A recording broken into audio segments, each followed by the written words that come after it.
ଏହି ଭିଡ଼ିଓରେ ଆମେ ଜାଣିବା ସପ୍ତବର୍ଷୀୟ ଯୁଦ୍ଧ ବିଷୟରେ, ଯାହାକି ଆମେରିକାର ସ୍ୱାଧୀନତା ସଂଗ୍ରାମର ଏକ ମୁଖ୍ୟ କାରଣ ହୋଇଥିଲା। ଏହି ସପ୍ତବର୍ଷୀୟ ଯୁଦ୍ଧ ଆରମ୍ଭ ହୋଇଥିଲା 1756 ମସିହାରେ। ସପ୍ତବର୍ଷୀୟ ଯୁଦ୍ଧ ଶେଷ ହୋଇଥିଲା 1763 ମସିହାରେ। ଏହି ସପ୍ତବର୍ଷୀୟ ଯୁଦ୍ଧ ଫ୍ରାନ୍ସ ଓ ଇଂଲଣ୍ଡ ମଧ୍ୟରେ ହିଁ ହୋଇଥିଲା।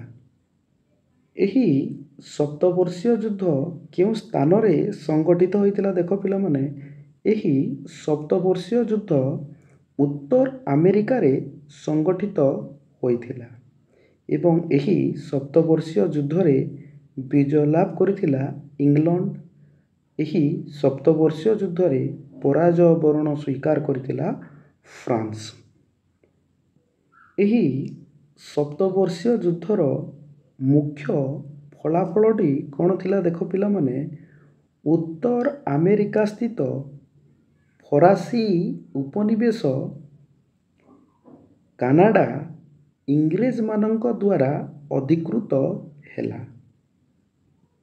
ଏହି ସପ୍ତବର୍ଷୀୟ ଯୁଦ୍ଧରେ କାନାଡାକୁ ମନେ ରଖିବ ପିଲାମାନେ ଯେମିତି ହେଲେ ବି, କାହିଁକି ନା ଏହି କାନାଡାକୁ ଇଂରେଜମାନେ ଫରାସୀ ବା ଫ୍ରାନ୍ସକୁ ଯୁଦ୍ଧରେ ପରାସ୍ତ କରି କାନାଡାକୁ ଅଧିକାର କରି ନେଇଥିଲେ।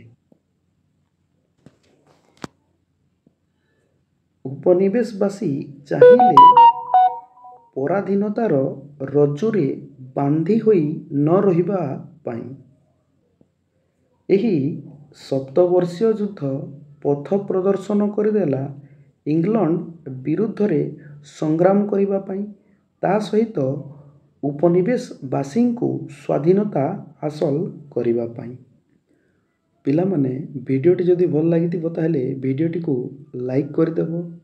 ଆହୁରି ପିଲାମାନେ ଏମିତିକା ସର୍ଟ ଭିଡ଼ିଓ ଗୁଡ଼ାକ ଦେଖିବା ପାଇଁ ଏହି ୟୁଟ୍ୟୁବ୍ ଚ୍ୟାନେଲକୁ ସବସ୍କ୍ରାଇବ୍ ମଧ୍ୟ କରିଦେବ। ଆହୁରି କିଛି ଯଦି ଡାଉଟ୍ ଅଛି ପିଲାମାନେ ତୁମମାନଙ୍କର ମନରେ, ତାହେଲେ କମେଣ୍ଟ ବକ୍ସରେ କମେଣ୍ଟ କରିବ।